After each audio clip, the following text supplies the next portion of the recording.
PSI yang jadi mentor kami selama kegiatan yang boleh dibilang sangat singkat, kurang lebih 5 hari. Kami siapkan waktu untuk menyelesaikan kegiatan ini. Alhamdulillah. Untuk kita dan untuk mahasiswa. Yang saya hormati Bapak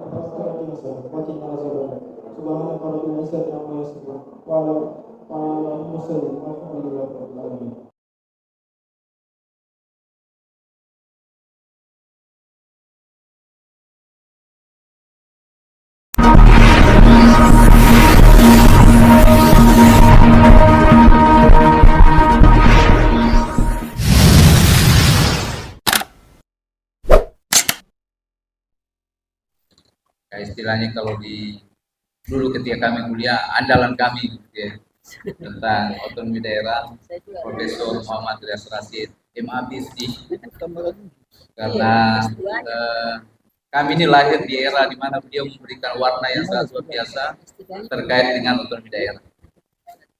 Saya juga ucapkan selamat datang saudara saya Pak Dr. Bahri Tahir, Sekretaris Jenderal Masyarakat Pemerintah Indonesia. Saya dulu Sekretaris Sekjen MIPI. Dan kebetulan ada dalam rangka acara Asosiasi Pemerintah Provinsi se-Indonesia bersama dengan Prof. Riaz. Yang saya hormati Wakil Dekan Bidang Akademik, saudara saya Bapak Wakil Dekan Bidang Keuangan dan Umum, kakak-kakak saya dari pemerintah daerah, ada Pak Asisten Kota, ada Jupri dari SIGI, kolega-kolega saya, jadi dosen di ilmu pemerintahan ini Prof, tergolong sudah agak tua, makanya dalam jangka waktu 5 tahun ini kami kehilangan mereka semua, pensiun. Makanya kami juga mendorong, ayo bisa guru besar Prof, supaya bisa sampai 70 tahun atau 75 tahun. Karena kalau tidak kami akan kehilangan dalam jangka waktu 5 tahun ke depan. Ilmu pemerintahannya kehilangan setengah dari kekuatannya 5 tahun ke depan. Nah, hari ini kita berkesempatan bertemu, syukur alhamdulillah.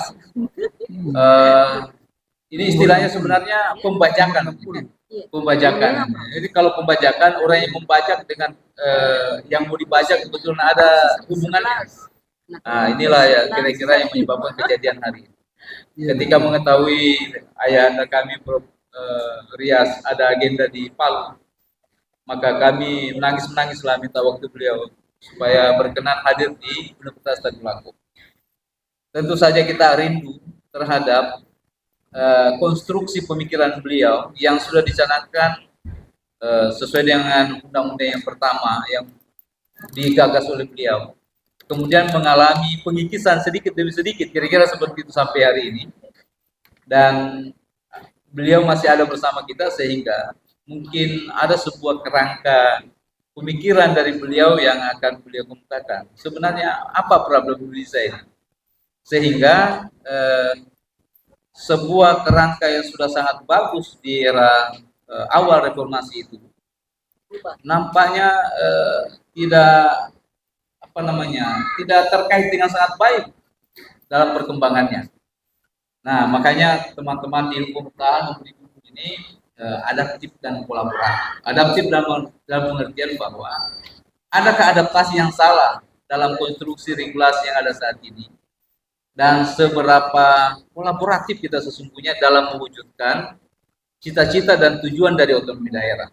Saya sengaja tidak akan mengantar banyak karena yang akan bicara banyak adalah ayahanda kita Profesor Muhammad Riaz Rasyid, MABSD. Untuk itu saya persilakan untuk memberikan pencerahan.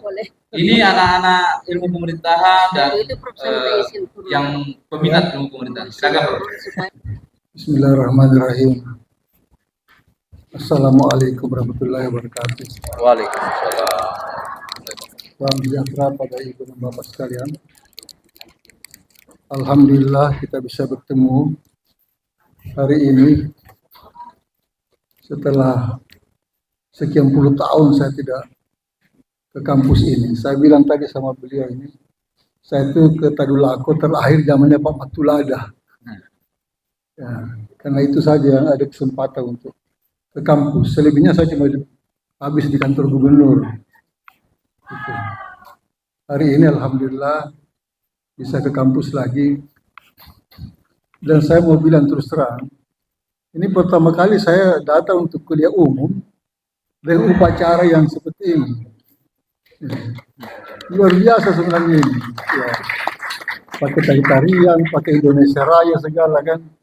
Gitu, ya. Sebenarnya sih bagus-bagus aja. Tapi saya biasanya datang langsung kuliah gitu. Saya sangat efisien kalau soal waktu. Ya. Alhamdulillah ini hari ada pengalaman baru. Ya. Ya. Ada pengalaman baru. Kita bicara mengenai pemerintahan. Saya tidak terlalu tertarik dengan inovasi apa segala itu. Karena dasar-dasar pemerintahan yang paling pokok aja tidak terlaksana. Bagaimana mau bikin inovasi segala itu? Inovasi itu kebijakan. Ya. Nah, saya mau bikin Anda satu statement untuk Anda, ini harus statement yang bisa membuat Anda jengkel kepada saya. 78 tahun Indonesia merdeka sampai hari ini belum pernah mendapat pemerintahan yang baik secara utuh. Belum pernah sampai hari ini. Sampai hari ini. Mengapa? Kebanyakan orang-orang masuk dalam pemerintahan tidak ngerti apa itu ilmu pemerintahan. Banyak orang di pemerintahan sekarang tidak ngerti apa itu ilmu pemerintahan. Bagaimana bisa mengurus pemerintahan dengan benar? Jadi yang merusak pemerintahan itu adalah orang-orang yang sekarang memimpin, yang sekarang mengelola. Tidak ada pemerintah yang baik sepanjang Indonesia merdeka. Kalau sebelumnya lebih rusak lagi. Nggak ada yang utuh. Tidak ada yang bisa Anda banggakan. Silih berganti kekuasaan itu. Gagal menciptakan good governance. Gagal. Apa sih good governance itu? Sederhana aja. Pemerintah yang baik itu cirinya cuma 3. 1, pemimpin yang baik. Pemerintah itu dimulai dengan kepemimpinan. Nggak ada pemerintahan yang baik tanpa kepemimpinan yang baik. Dimulai dengan kepemimpinan. Historinya juga begitu. Teorinya juga begitu. Awal-awalnya ada pemerintahan di bumi ini, di masyarakat manusia, itu adalah pemimpin. Pemimpin yang baik. Jadi, yang kedua adalah manajemen yang baik. Ada pemimpin, tapi manajemen yang buradul, ya nggak bikin apa-apa. Ya, ambil contoh aja supaya jangan Anda terlalu bingung. Kasih Anda contoh aja. Bung Karno yang Anda cintai semua itu adalah pemimpin yang hebat. Manajemennya berantakan. Gak ada perhatian pada manajemen pemerintahan. Memelihara 100 menteri, kebijakan tidak berjalan. Ya, kaget sendiri dengan peristiwa yang dia tidak pernah duga. Itu adalah konsekuensi dari kegagalan manajemen. Yang ketiga adalah program yang baik. You sudah bikin manajemen yang baik, tapi programnya jalan apa tidak? Menghasilkan kesejahteraan apa tidak? Pemerintahan equal kesejahteraan. Jika ada pemerintahan yang gagal menciptakan kesejahteraan, itu gagal dia. Nah, untuk bisa sejahtera, diperlukan pemimpin yang baik dan manajemen yang baik. Korupsi adalah manifestasi yang sangat gamblang tentang kegagalan manajemen.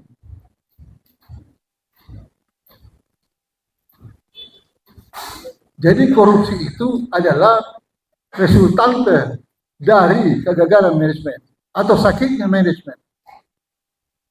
Sama dengan kriminalitas dalam masyarakat, itu adalah kegagalan sistem hukum dan sistem sosial. Terutama kegagalan sistem sosial. Kriminalitas itu adalah produk dari sistem sosial yang sakit. Nah, ini semua urusan pemerintahan. Kepemimpinan, manajemen, prioritas program. Ukuran keberhasilan pemerintahan adalah jika pemerintahan itu dikelola dengan baik oleh pemimpin yang baik, dengan manajemen yang baik, dan menyelenggarakan program yang baik. Tugas pokok pemerintahan itu cuma 3. Melayani, memberdayakan, membangun.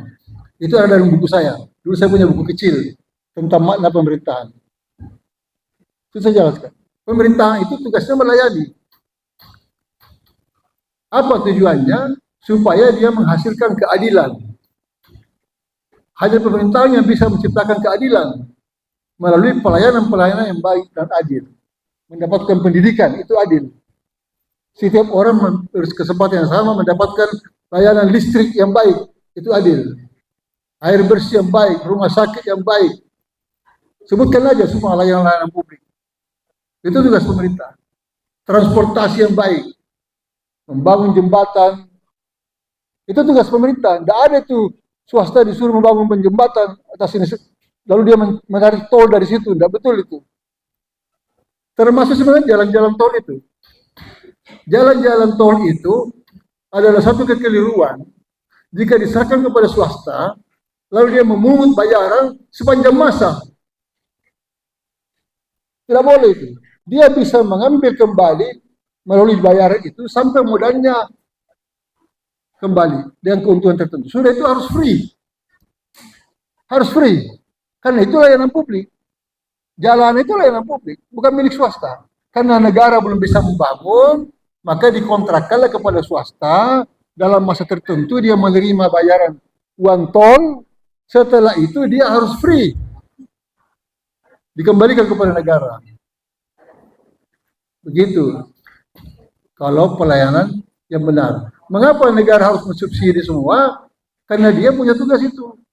Itulah sebabnya pemerintah dan negara diberi kewenangan menarik pajak, menarik retribusi, atau mengelola sumber daya alam dan segala macam. Itu hak-hak monopoli negara. Swasta tidak bisa menarik pajak. Nah, jadi pajak itu adalah sumber pendanaan agar pemerintah bisa memberi subsidi pada layanan-layanan publik.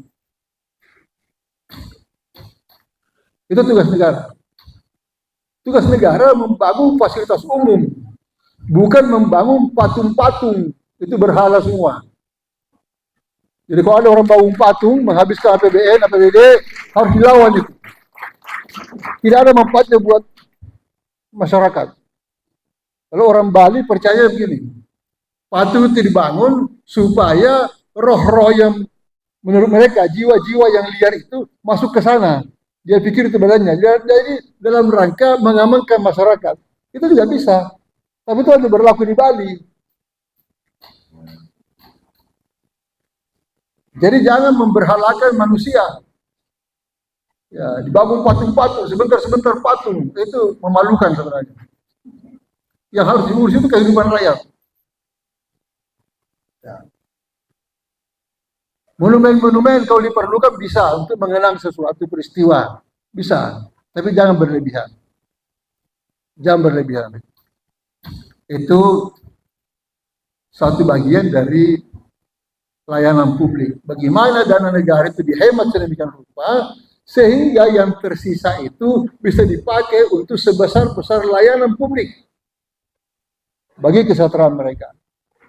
Pemerintahan itu baru bisa bangga kalau masyarakatnya menjadi lebih makmur, lebih sehat, lebih cerdas.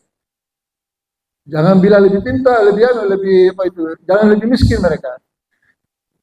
Jangan juga ada orang yang berpikir bahwa pendidikan tidak penting. Baru-baru saya dengar ada seorang pejabat yang mengatakan, bagi saya kepintaran itu tidak penting. Yang penting kesetiaan. Ini pikiran-pikiran jahiliyah semua. Ya. Kepintaran itu sangat penting. Kalau tidak pintar, tidak bisa membangun. Tidak bisa memajukan diri sendiri, tidak bisa memajukan masyarakat. Kita ingin bangsa Indonesia harus cerdas. Itu perintah pembukaan Undang-Undang Dasar. Jadi kalau rakyat bodoh, yang tanggung jawab itu pemerintahnya. Dia gagal menyelenggarakan kekuasaan negara sesuai dengan amanah konstitusi. Begitu. Maka kualitas pendidikan harus dijaga. Kualitas pendidikan harus dijaga.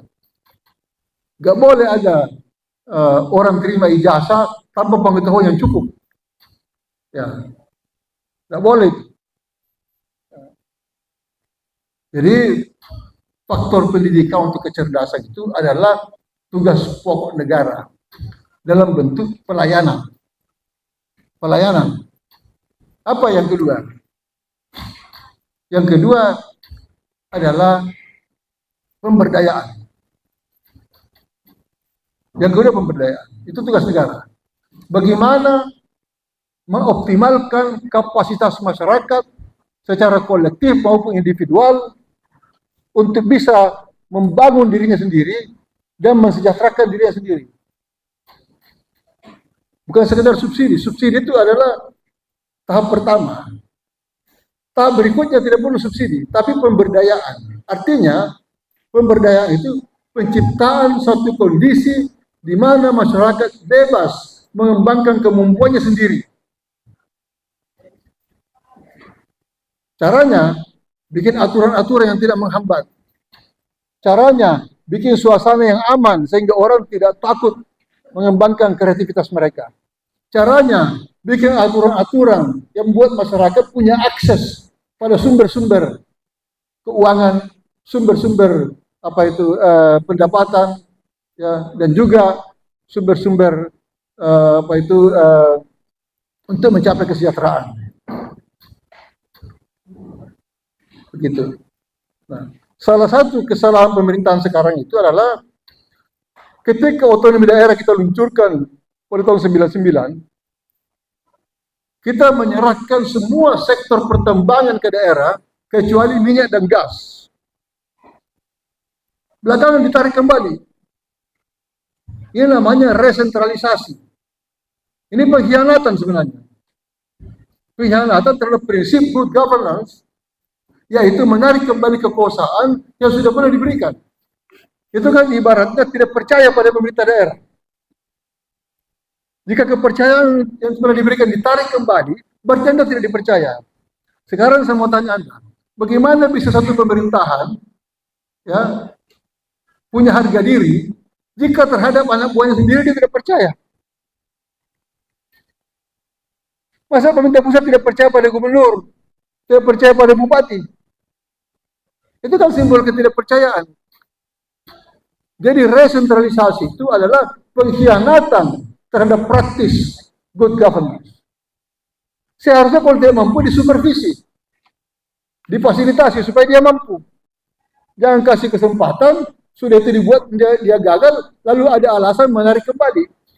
Nggak bisa bermain-main begitu dalam pemerintahan. Pemerintahan itu adalah satu sistem. Ini kan premanisme dalam pemerintahan.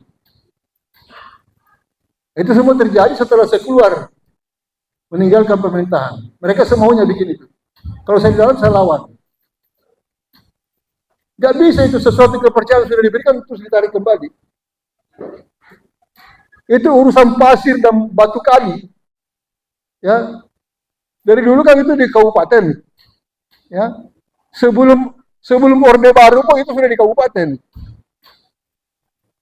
Itu. Kok sesudah reformasi ditarik ke provinsi? Tidak percaya sama bupati. Padahal dalam prakteknya sebelum kebijakan itu keluar, beberapa kabupaten sudah memberikan itu kepada kecamatan.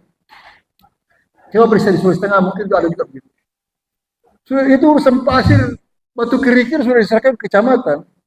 Sekarang ditarik ke provinsi. Akibatnya bupati tidak bisa bikin apa-apa. Harus lapor ke provinsi dulu untuk bisa mengolah pasir. Yang mesti diatur adalah tata cara pengelolaan sumber daya. Bukan memindahkan kekuasaan. Sumber daya laut.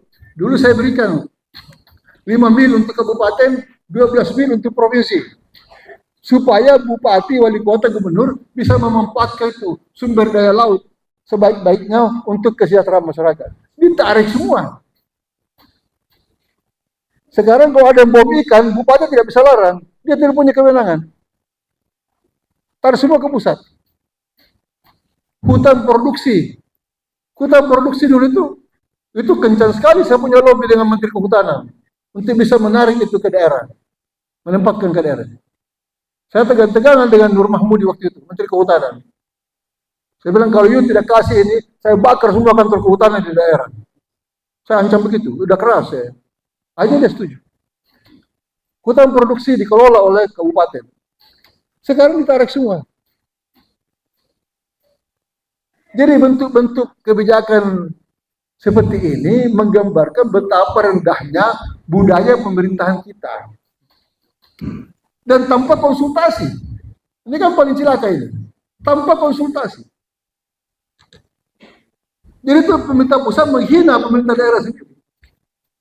Seharusnya kalau mau ditarik kembali, kalau pakai etika, pakai sopan santun, pakai tata cara yang benar, konsultasi. Daerah harus siap menghadapi itu. Alasannya harus jelas. Mengapa ditarik? Ditarik begitu saja. Ditarik begitu saja. Saya keberatan sekali itu. Dengan cara-cara pemerintah. Jadi pemerintah kita semakin tidak bermutu gitu loh. Merdeka semakin lama, tapi mutu pemerintahan merosot. Di antara pusat dan daerah tidak dihargai pemerintah pusat, pemerintah daerahnya oleh pusat itu. Seolah-olah dewa-dewa itu ada di Jakarta semua. Ini kan bohong semua ini. Seolah-olah orang Jakarta itu lebih pintar daripada orang daerah. Ini bohong yang kedua. Tidak ada orang pusat lebih pintar dari orang daerah. Itu tipuan semua itu. Anda sama pintarnya dengan orang Jakarta. Mungkin juga Anda lebih pintar. Itu. Jadi dari segi itu Anda bisa menilai pemerintah yang baik itu dari segi bagaimana dia menyelenggarakan fungsi-fungsinya. Pelayanan untuk keadilan, pemberdayaan untuk kemandirian. Masyarakat harus mandiri. Jangan terlalu tergantung pada pemerintah. Jangan tergantung pada pemerintah. Itulah masyarakat yang mandiri, masyarakat yang merdeka. Independent community. You need independent community. Bukan community yang bergantung terus. Sebentar-sebentar minta bantuan pada pemerintah. Seharusnya pemerintah minta bantuan sama Anda. Karena Anda sudah lebih maju. Pemerintah terbatas sumber dananya. Mestinya begitu. Jadi pemberdayaan. Harus mudah akses pada sektor perbankan, mudah akses pada pendidikan, pada kesehatan, pada semua yang memungkinkan masyarakat bisa memberdayakan dirinya sendiri.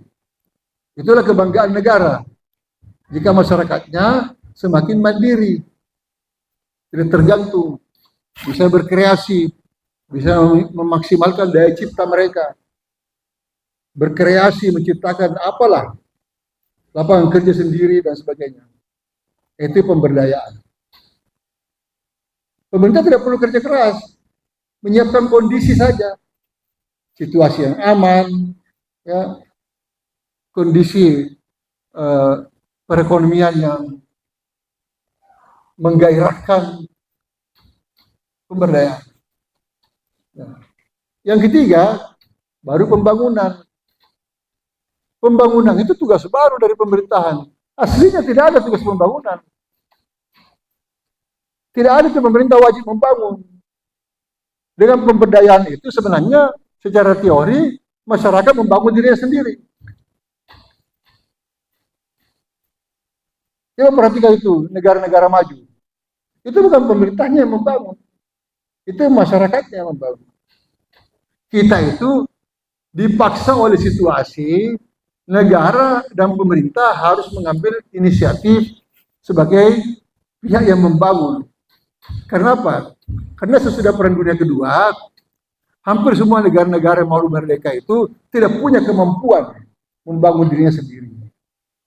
Maka muncullah ide bahwa negara lah yang paling mungkin menjadi inisiator bagi pembangunan. Kenapa? Karena dia punya sumber daya. Yang kedua, dia punya legitimasi yang bisa dipercaya. Kalau negara itu mau berutang melalui lembaga-lembaga internasional waktu itu yang diciptakan sesudah Perang Dunia Kedua. Itu membantu negara-negara baru merdeka membangun dirinya sendiri. Negara tidak boleh tidak. Makanya dibentuklah Bappenas, dibentuklah Bapeda. Itu negara maju nggak ada itu. Bappenas itu tidak ada di negara maju. Mereka tidak punya perencanaan pembangunan. Gitu. Nah, itu karena supaya bisa terkendali pembangunannya. Direncanakanlah itu secara terpusat. Secara terpusat. Dengan Bapeda. Jadi tugas pembangunan itu adalah tugas tambahan belakangan. Tapi jangan sampai karena terlalu semangat membangun menjadi salah kaprah. Sehingga banyak orang menjadi korban-korban pembangunan. Itu paling celaka. Kalau the victims of development itu menjadi kenyataan, itu adalah musibah besar. Dan itu indikasi kegagalan pemerintahan. Supaya gampang saja, peristiwa Rempang itu sekarang, itu adalah indikasi kegagalan pemerintahan. Ketika rencana pembangunan ekowisata itu mengorbankan rakyat. Pembangunan tidak boleh mengorbankan rakyat. Pembangunan itu untuk kesejahteraan rakyat. Itu. Jadi saya memberi komentar di mana-mana. Peristiwa Rempang itu bukan salahnya investor. Kesalahan pemerintah mengelola proyek itu sehingga gagal memposisikan di mana peran investor, di mana posisi masyarakat dalam proses investasi itu. Itu tugas pemerintah. Jadi kalau terjadi sesuatu di sana konflik atau friksi, itu adalah kegagalan pemerintahan. Jangan salahkan investornya. Itu. Bahwa kemudian ada individual di kalangan investor yang memanipulasi, itu urusan lain, itu urusan kriminal. Itu. Tapi prinsipnya, investasi itu memang masuk dengan kondisi tertentu. Dan menciptakan kondisi itu adalah pemerintah. Nah, salah satu bentuk dari layanan pemerintahan dalam konteks ini adalah jangan membiarkan investasi itu mengorbankan masyarakat. Dia harus diterima sebagai rahmat oleh masyarakat bahwa mereka punya peluang yang baru untuk mensejahterakan diri sendiri. Jadi investasi itu kalau benar itu sesuatu yang disyukuri, bukan yang dikutuk. Ada yang salah itu kalau ada investasi yang dikutuk. Berarti tidak benar investasinya. Atau tidak benar cara mengelolanya pemerintah terhadap investasi. Itu adalah bentuk-bentuk pembangunan yang harus kita hindarkan. Jadi memang tidak gampang bikin pemerintahan itu. Orang masuk pemerintahan itu harus pintar. Jangan masuk sambil bego gitu. Memalukan itu. Pemerintah itu harus cerdas, Pak. Harus ada integrasi antara pengetahuan dan kekuasaan. Jangan sampai kekuasaan dikelola orang-orang bodoh. Rusak kita ini. Jangan juga sampai orang-orang pintar tidak punya kesempatan berkontribusi pada kekuasaan. Makanya harus ada integrasi. Yang terbaiklah yang jadi pemimpin pemerintahan. Ini penting sekali. Tadi saya mengatakan unsur pemerintah itu kepemimpinan, manajemen, program. Tugas pemerintahan itu adalah melayani, memberdayakan, membangun. Tapi di antara semua ini, kalau Anda bicara mengenai hakikat pemerintahan, itu harus kembali pada kepemimpinan. Jadi leadership factor itu adalah number one. Number one. Sesuatu yang sudah tertata dengan baik, tiba-tiba dimasuki pemimpin yang baik, rusak semua. Pemimpin yang buruk, jadi langsung rusak semua. Tapi satu manajemen yang rusak, sejumlah program yang berantakan, jika masuk pemimpin yang baik, dia bisa tata ulang. Makanya kepemimpinan adalah faktor kunci dalam pemerintahan. Jangan anggap enteng. Jangan seolah-olah, oh ya, yang penting itu kan aparatnya bagus, pemimpinnya jelek, nggak bisa. Semua aparatur yang Anda sudah bikin bagus itu akan dirusak oleh pemimpin yang buruk. Pemimpin yang baik itu adalah impian semua masyarakat modern. Ya. Pemimpin yang baik itu bukan sekedar memberi kita kebanggaan bahwa kita punya pemimpin yang baik, tapi memberi kita harapan bahwa langkah-langkah ke depan akan menghasilkan sesuatu yang lebih baik daripada sebelumnya. Makanya dalam demokrasi ada sirkulasi kepemimpinan. Kepemimpinan itu dikoreksi setiap periode. Ya. Saya kasih Anda ilustrasi yang sederhana aja. Saya kebetulan baru pulang dari negeri Belanda.